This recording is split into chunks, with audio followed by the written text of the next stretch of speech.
Baik, mari kita berdoa. Tuhan, kami penuh ucapan syukur pada kesempatan yang indah ini.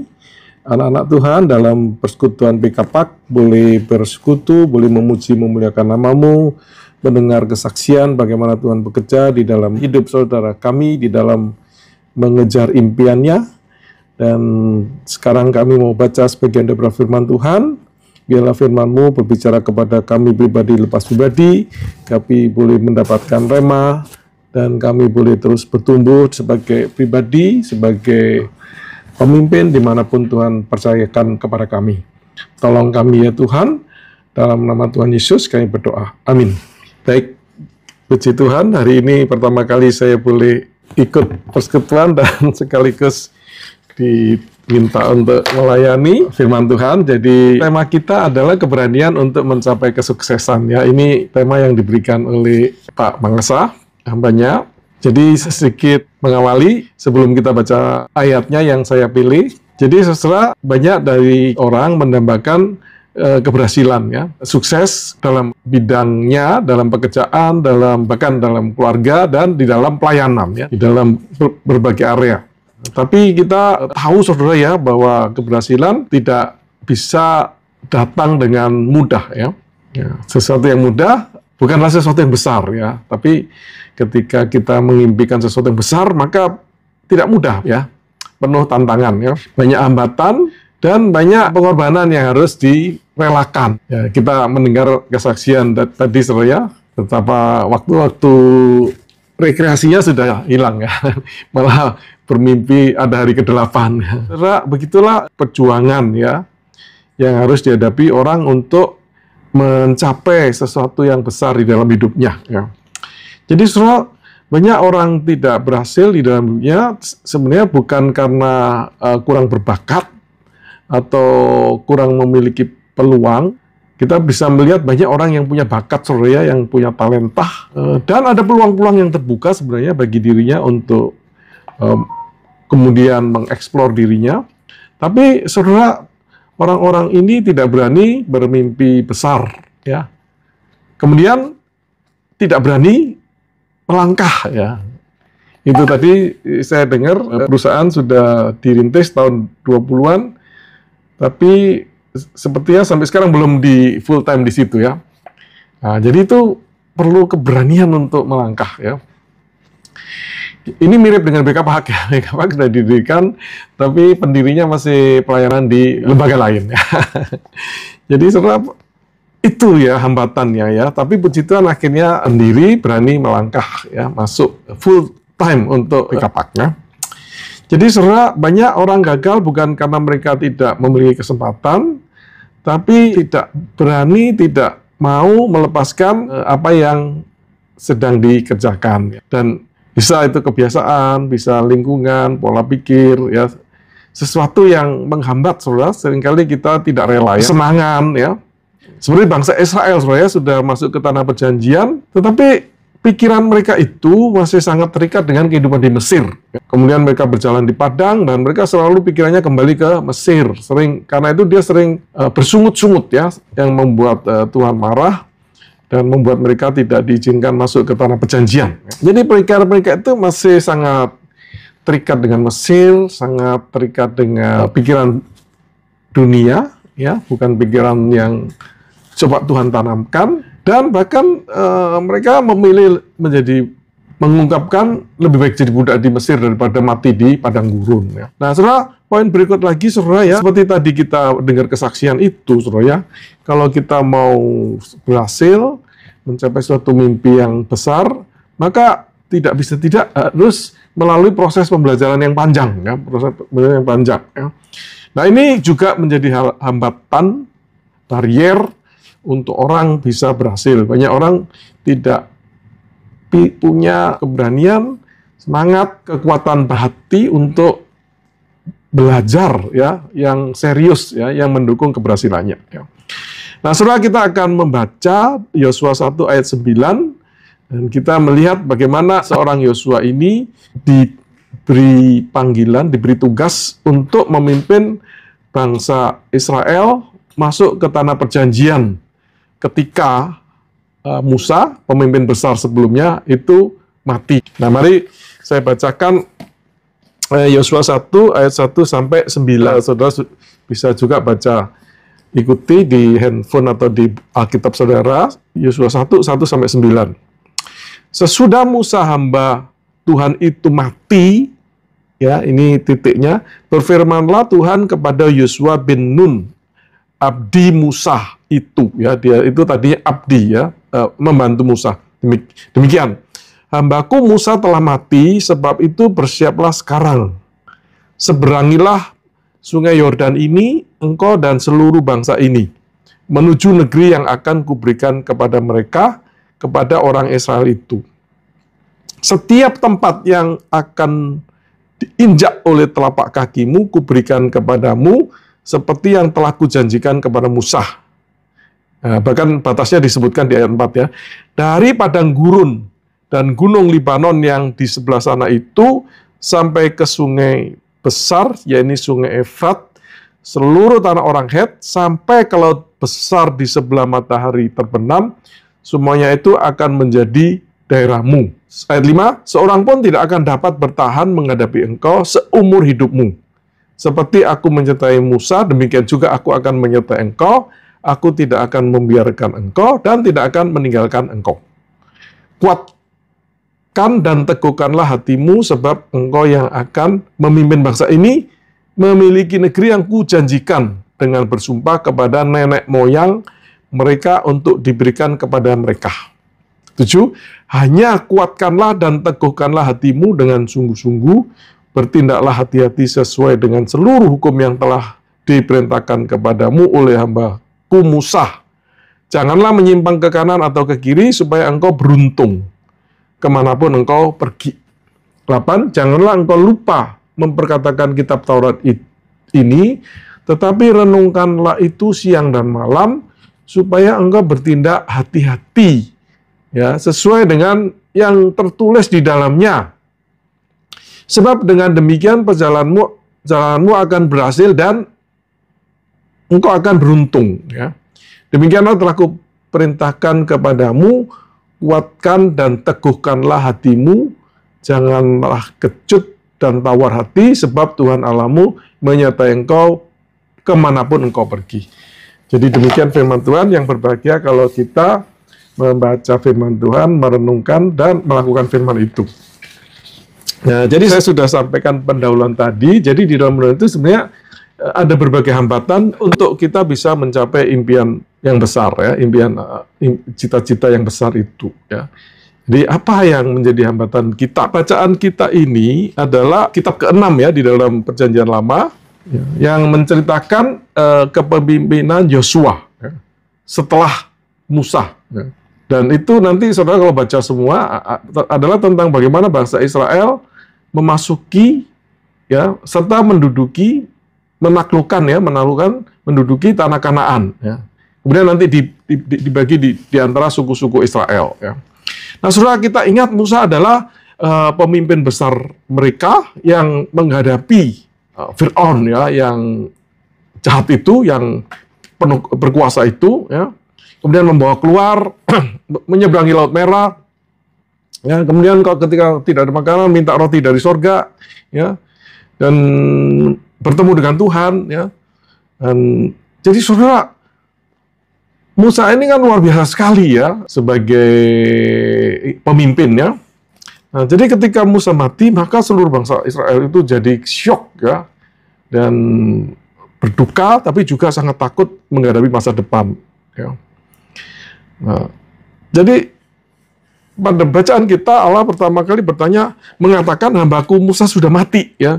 Jadi Tuhan menegaskan, ya, bahwa sudah pemimpinmu itu sudah mati, ya. Jadi karena itu yang generasi berikut ini harus melanjutkan, ya, ya. Mereka harus berani maju tanpa Musa. Dan tapi di dalam pernyataan ini juga ingin menyiratkan bahwa Musa itu adalah hambanya, ya. Sebesar apapun sebagai pemimpin dia adalah hambanya, ya. Nah, Allah sendiri tidak mati, ya. Jadi sebenarnya ini untuk memberikan kekuatan kepada Yosua, ya. Jadi ada ungkapan ketika seorang hamba Tuhan mati, tidak ada apapun dari Tuhan yang mati. Ya, jadi ya hambanya mati, tapi Tuhan sendiri tidak pernah mati, saudara ya. Jadi saudara, ini sebenarnya dari situ kita juga bisa menyimpulkan bahwa bacaan ini menunjukkan bahwa Allah itulah sebenarnya pemimpin sejati dari umatnya, ya, pemimpin yang sejati. Jadi ketika terjadi peralihan itu, kita bisa melihat bahwa yang sebenarnya memimpin adalah Allah itu sendiri, ya, yang mengatur bagaimana agar umatnya itu bisa menduduki tanah yang dijanjikan, ya. Tapi betapapun Allah tetap memakai manusia, ya, dalam hal ini memakai Yosua. Jadi setelah ini adalah kitab ini adalah bagian awal, ya, dari kitab Yosua, ya, di mana Tuhan berbicara kepada Yosua, ya, meneguhkan tugasnya, meneguhkan Yosua untuk tugasnya, yaitu memimpin bangsa Israel menyeberang Sungai Yordan memasuki tanah Kanaan, ya. Dan di situ, di tengah suasana kebatinan yang orang masih berduka dan takut itu, Tuhan menjanjikan penyertaannya seperti Dia telah menyertai Musa, ya, dan berkali-kali memberikan dorongan dengan bentuk perintah, kuatkan dan teguhkan hatimu. Jadi saudara, kita mau belajar beberapa poin dari kitab ini, saudara, ya. Jadi yang pertama itu adalah poin dari ayat 1 sampai ayat ke-5 itu berbicara, ya, banyak hal, ya, tetapi ya kita ambil insight dari bacaan ini tentang panggilan dan keberanian iman. Jadi saudara, pada bagian ini kita melihat bagaimana Tuhan memanggil Yosua untuk menggantikan Musa, ya, sebagai pemimpin bangsa Israel. Ya, dia mengatakan, seberanglah Sungai Yordan itu, engkau dan seluruh bangsa ini, menuju negeri yang akan kuberikan kepada mereka, kepada orang Israel. Nah, itu di ayat 2. Ya. Jadi saudara, dari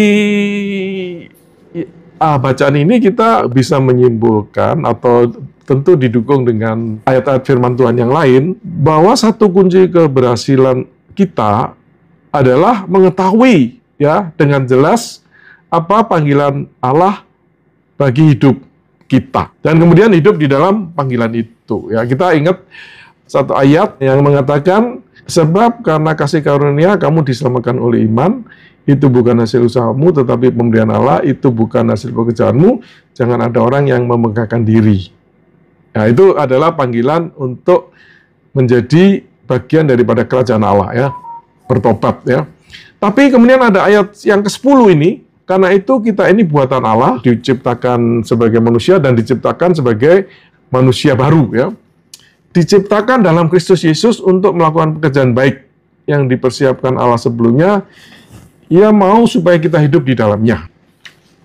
Jadi saudara, kalau kita lihat beberapa tokoh Alkitab, ya, seperti Yosua sendiri nantinya, tapi sebelumnya Musa, nanti ada Daud, ya, Paulus, yang dipanggil dengan jelas, ya, apa yang Tuhan mau mereka lakukan di dalam hidup mereka, ya. Dan kemudian mereka menanggapi panggilan itu dan menjalani dengan tekun, dengan setia. Kemudian kita bisa melihat bahwa orang-orang ini berhasil di mata Allah, gitu, ya. Musa, Yosua, Daud, Paulus, dan sebagainya, ya. Jadi karena apa? Karena itu tadi, saudara, ya, karena mereka panggilannya jelas dan kemudian mereka menanggapi dan setia. Jadi saudara, karena itu mari kita menggumuli apa panggilan Tuhan bagi hidup kita, ya, dan nanti kita hidup setia di dalam pemahaman kita akan panggilan Allah itu. Maka itu satu kunci untuk kita bisa hidup berhasil, ya. Jadi saudara, kalau kita memahami panggilan Allah itu, maka ini akan memberikan guide, ya, yang kuat tentang apa yang harus kita lakukan, ya, seperti kesaksian tadi kita, saya punya mimpi menjadi konsultan pajak atau apa tadi, maka saya harus belajar ini, tambahkan ini, kemudian ada perubahan peraturan, maka saya harus nambah lagi, belajar sarjana hukum dan sebagainya, ya. Jadi saudara, ketika kita punya mimpi yang jelas, maka kita tahu, ya, apa yang harus saya lakukan dan apa yang saya tidak boleh lakukan, saudara, ya. Saya harus sudah nggak bisa lagi main-main, tidak bisa lagi terlalu banyak main-main dengan media sosial yang tidak jelas misalnya ya, yang upload macam-macam yang mungkin selama ini banyak kita lakukan ya, atau hobi apa yang menghabiskan waktu kita ya. Jadi ada hal-hal yang kita harus lakukan, tapi ada hal-hal yang harus kita tidak lakukan. Tetapi saudara, apa yang kita lakukan ini harus adalah dalam konteks ketaatan kita kepada Allah ya. Karena itu nanti di dalam bacaan kita lihat perintah Tuhan itu adalah mereka harus memahami firman Tuhan dan melakukan ya, membicarakan melakukan ya. Itu saudara ya. Jadi ini panggilan sehingga kita mengerti apa yang harus kita tinggalkan, saudara. Nah, saudara, ketika kita memahami, maka kita harus, poin berikutnya adalah memiliki keberanian iman, ya, keberanian iman, keberanian bukan keberanian biasa, bukan keberanian umum saja, tapi keberanian untuk melangkah, ya. Kenapa? Karena untuk menjalani kehidupan yang menggapai mimpi dari Allah itu bukan sesuatu yang gampangan, saudara, ya. Ya, yang di dalam bacaan kita itu digambarkan orang yang diandalkan sebelumnya itu mati gitu ya. Jadi ini sesuatu yang ya luar biasa ya. Orang yang saya andalkan ya mati gitu ya. Nah, jadi sesuatu tentu ya ini membuat mereka berduka, mereka kecil hati. Bagaimana ke depan ya? Mereka harus apa gitu ya. Nah, sementara mereka sudah samar-samar tahu harus masuk ke tanah Kanaan yang begitu menakutkan ya, karena di situ masih ada bangsa yang tinggal di dalamnya, sudah pasti akan mempertahankan mati-matian ya, dan mereka juga dengar bangsa yang tinggal di situ itu bangsa raksasa ya, itu saudara ya. Jadi saudara itu untuk memenuhi tantangan ini Yosua ya perlu memiliki dan menggunakan keberanian imannya ya untuk bisa melangkah, saudara ya. Nah, jadi keberanian ini tidak keberanian biasa-biasa saja, tetapi keberanian karena imannya kepada Allah yang dia kenali, ya, bahwa Allah ini Allah yang besar, Allah yang maha kuasa, Allah yang pegang janji-janjinya, ya, sehingga dia memiliki keberanian untuk menyambut panggilan Tuhan dengan tugasnya yang baru itu. Ya. Nah, saudara, ketika Allah memerintahkan umatnya untuk berani melangkah dengan iman itu, dia melakukan hal-hal yang berusaha meyakinkan ya di dalam bacaan kita ini ya. Misalnya di dalam ayat 3a itu dikatakan setiap tempat yang dipijak telapak kakimu akan kuberikan kepadamu ya. Jadi Allah meyakinkan apa yang akan disediakan ya. Apa sebenarnya ya, bukan segera masuk terus tidak tahu apa ya, tapi menyediakan ya. Dan ini sebenarnya sudah dijanjikan dan kemudian dia memperbarui janji ini, menegaskan komitmennya, menyatakan kembali tanah yang dia sediakan untuk bangsa Israel itu bagi mereka ya. Dan saudara kalau baca di ayat 4 menunjukkan batas-batasnya ya. Jadi saudara, Tuhan menyertai tantangan untuk berani itu dengan meyakinkan ya melalui firman-Nya yang kita bisa baca itu ya. Berikut lagi saudara di ayat 3b dikatakan begini, seperti yang telah kujanjikan kepada Musa ya. Jadi saudara, Tuhan ya ingin Yosua berani dan dengan mendukung bahwa dia sudah berjanji kepada Musa ya. Dan dia tidak berubah dengan janjinya itu ya. Jadi apa yang dia janjikan kepada Musa akan diberikan kepada Yosua. Sehingga Yosua bisa lebih berani ya, karena oh ya, Tuhan berjanji kepada Musa, Musa adalah orang yang dihormati Tuhan, maka saya juga bisa melangkah dengan berani ya. Kemudian di ayat 5a itu dikatakan begini, seorang pun tidak akan dapat bertahan menghadapi engkau seumur hidupmu ya. Jadi saudara di sini ya, keberanian yang ditantang ini bukan sembarangan saudara ya, tetapi Tuhan akan melindungi ya, sehingga dia tidak perlu takut ya. Ya, karena orang-orang tidak akan tahan karena Tuhan akan menyertai mereka, ya, akan menyertai mereka. Dan bahkan dikatakan mereka tidak bisa menghadapi engkau seumur hidupmu, ya. Jadi janji perlindungan ini tidak sesaat saja, saudara, tetapi seumur hidup Yosua, ya. Ya, jadi inilah yang Allah lakukan supaya keberanian itu terbentuk, ya. Dan ayat 5b itu mengatakan, seperti aku menyertai Musa, demikianlah aku akan menyertai engkau. Ya, aku tidak akan meninggalkan engkau dan tidak akan meninggalkan engkau. Jadi kamu berani, ya, karena aku akan menyertaimu, gitu, saudara, ya. Ketika Allah menyertai, maka tidak ada yang perlu ditakutkan, ya. Jadi Allah akan melakukan bagiannya. Bahkan sebenarnya Allah yang akan berperang melawan orang-orang itu, ya. Tapi dia tetap menggunakan manusia untuk mengerjakan apa yang Tuhan rencanakan itu, ya. Jadi itu, saudara, satu poin yang penting itu adalah kita itu diminta, diperintahkan untuk berani menghadap, memiliki, menyambut apa yang Tuhan perintahkan itu, dan berani melangkah, saudara, ya, berani melangkah, ya. Nah, saudara, karena itu, saudara, kita itu harus melatih, ya, keberanian itu, ya.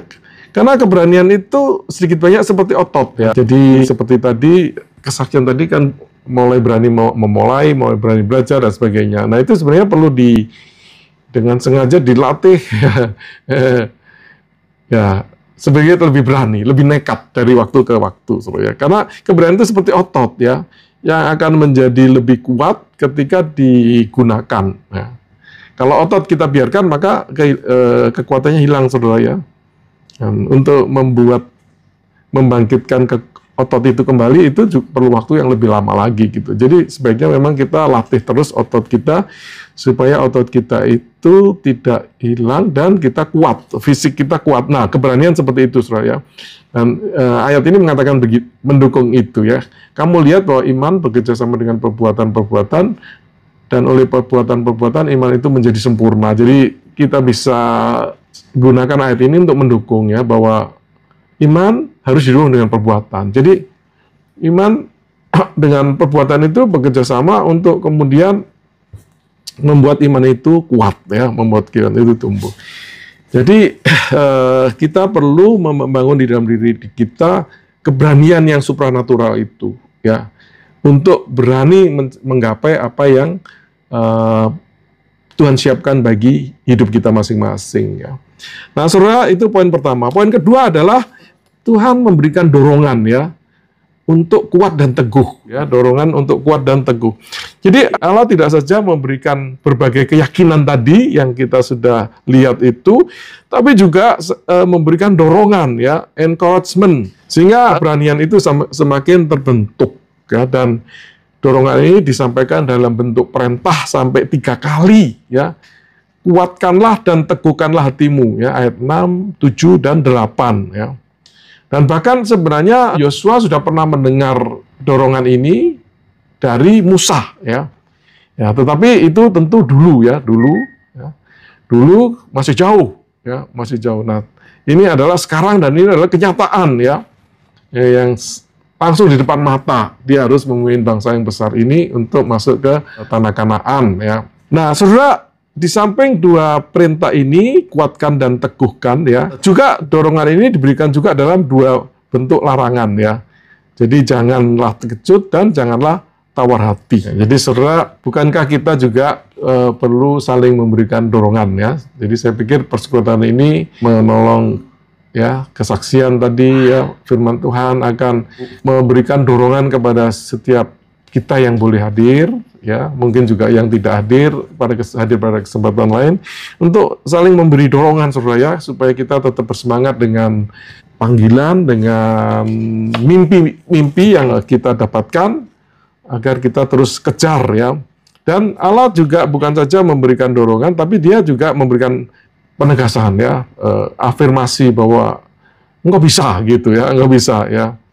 Jadi bukankah kita juga perlu untuk mendapatkan apresiasi itu, ya, sehingga kita juga semakin kuat ya, semakin berani di dalam memenuhi panggilan Tuhan itu. Nah, jadi saudara, kita memerlukan kekuatan ya dan keteguhan hati. Kuat itu kemampuan, kalau keteguhan hati itu keberanian ya, sehingga kita itu terus bergerak ya di dalam iman untuk mengerjakan tujuan-tujuan Allah yang Tuhan percayakan kepada kita ya. Nah, dalam kasus Yosua adalah menguasai tanah Kanaan ya, yang sedang dikuasai oleh bangsa lain, bangsa Het ya, yang dimana penduduknya itu besar dan kuat ya, sehingga mereka ini memerlukan keberanian yang supranatural itu ya, sehingga tidak heran Tuhan melengkapi ya, meyakinkan, tapi juga memberikan dorongan ya, memberikan dorongan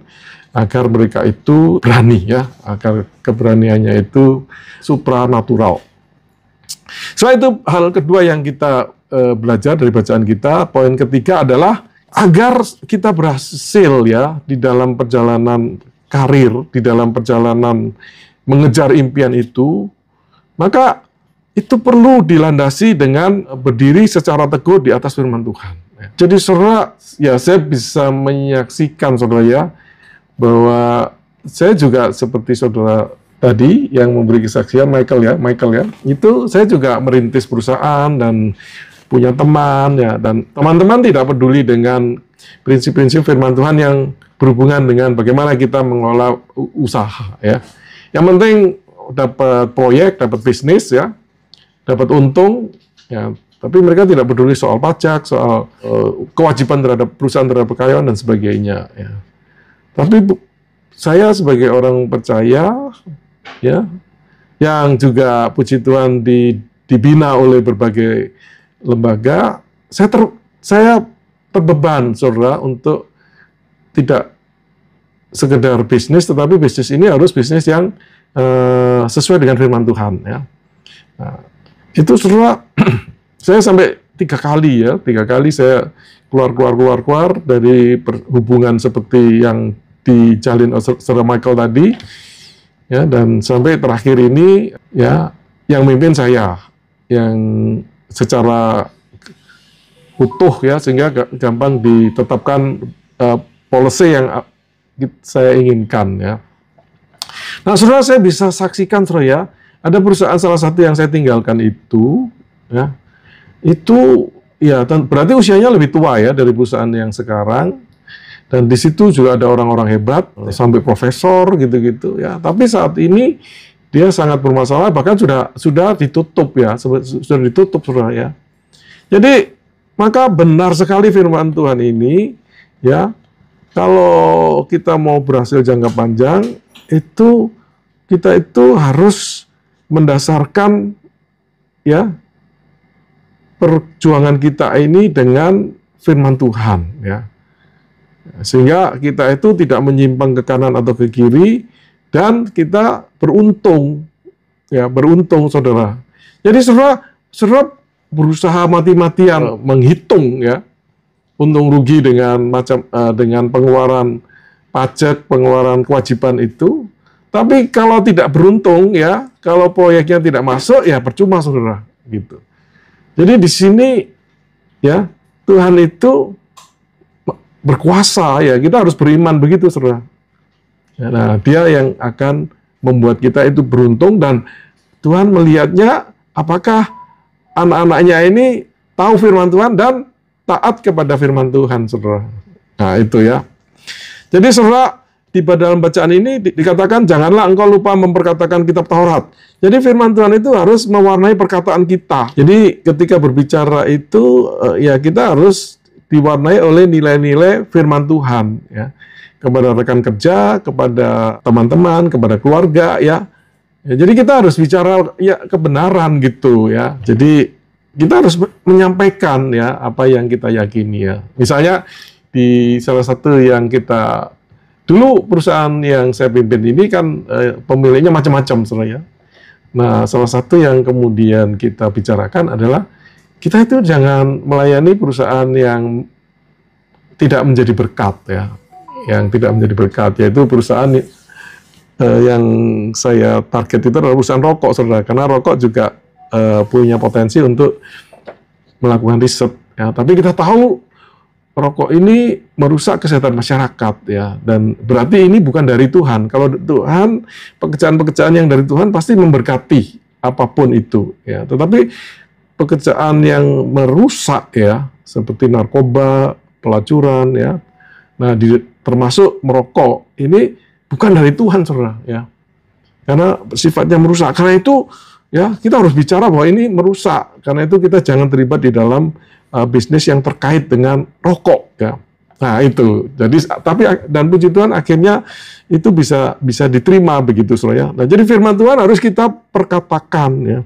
Kemudian di bagian lain dikatakan renungkan itu siang dan malam, ya, di 8b. Jadi saudara sebagai ini pribadi, ya, saudara harus mengendalikan pikiran saudara dengan firman Tuhan, ya. Renungkan siang dan malam itu artinya kan kita pikirkan terus-menerus, ya, supaya kita paham, ya, dan kemudian mengendalikan pikiran kita, ya, sehingga menjadi bagian dari kita, sehingga membentuk kita, ya, sehingga berikut lagi kita bisa melakukan apa yang diperintahkan ini. Engkau bertindak hati-hati sesuai dengan segala sesuatu yang tertulis di dalamnya, ya. Jadi firman ini harus mengarahkan bukan saja pikiran kita, tapi juga perilaku kita, ya.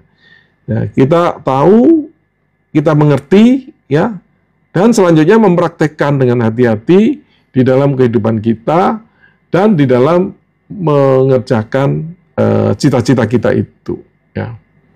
Ya, dan saudara, perintah ini diulang kalau saudara baca, ya, sampai 2 kali. Ini menunjukkan bahwa hal ini sangat penting, ya, sangat penting menentukan keberhasilan kita, ya. Jadi saudara, kalau kita mau sukses itu sejati dan jangka panjang, ya, maka jangan hanya belajar accounting, pajak dan sebagainya, ya, hukum dan sebagainya, tapi saudara dalami firman Tuhan, ya, ya, untuk juga menunjukkan bahwa kita ini mencintai Tuhan, ya, sehingga Tuhan kemudian menjadikan saudara dan saya beruntung, ya, diberkati, ya. Itu lebih penting saudara daripada kemampuan kita menganalisa, ya. Nanti kemampuan-kemampuan itu, hikmat-hikmat itu Tuhan akan tambahkan, ya. Tetapi yang sangat penting adalah bagaimana Tuhan itu menyukai kita, ya. Oh, anak ini taat, ya. Anak ini berusaha taat, ya. Anak ini belajar tekun, belajar firman Tuhan. Saya mau memberkati, saya mau menjadikan dia beruntung, gitu, saudara, itu, ya. Jadi baik saudara, itulah renungan kita hari ini, ya. Mohon maaf ini agak panjang dikit ternyata. Jadi saudara, sebagai penutup, ya. Jadi bacaan kita ini mengajar bahwa untuk sukses kita itu perlu keberanian iman, ya. Bagaimana untuk memiliki mimpinya, untuk melangkah mengejar mimpinya, ya, paham mimpinya, mengejar mimpinya, ya, dan melangkah dengan keberanian itu, ya. Jadi karena itu saudara, mari kita berani memiliki mimpi itu, ya. Kita bergumul dengan Tuhan, apa mimpi untuk saya Tuhan? Apa pekerjaan baik yang saya harus lakukan, ya. Kemudian kita berani mengerjakannya, ya. Kita berani meninggalkan hal-hal yang tidak bermanfaat, ya. Zona nyaman kita tinggalkan. Jadi kalau masih ragu-ragu untuk merintis sesuatu, bergumul dengan Tuhan dan ambil keputusan, saya mau melangkah bersama dengan Tuhan, meninggalkan hal-hal yang menghambat untuk kita mencapai cita-cita kita itu. Kemudian saudara, jangan lupa sangat penting menyediakan waktu untuk terus belajar, ya. Firman Tuhan utama, tetapi juga hal-hal lain, ya, karena Alkitab itu mendukung pernyataan bahwa semua kebenaran adalah kebenaran Allah, ya.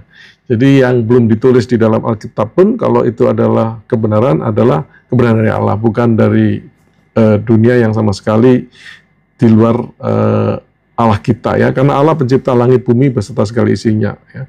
Jadi itulah yang saya ingin sharekan. Semoga ini menjadi berkat, dan saya ingin akhiri dengan doa singkat, ya. Mari kita berdoa. Tuhan, kami bersyukur atas firman Tuhan. Tolong kami Tuhan mengerti, tolong kami hidup di dalam firman Tuhan itu, dan kiranya Tuhan semakin menunjukkan apa yang menjadi pekerjaan baik bagi kami, dan Tuhan memberikan kepada kami keberanian untuk melangkah. Tolong kami ya Tuhan, dalam nama Tuhan Yesus kami berdoa. Amin.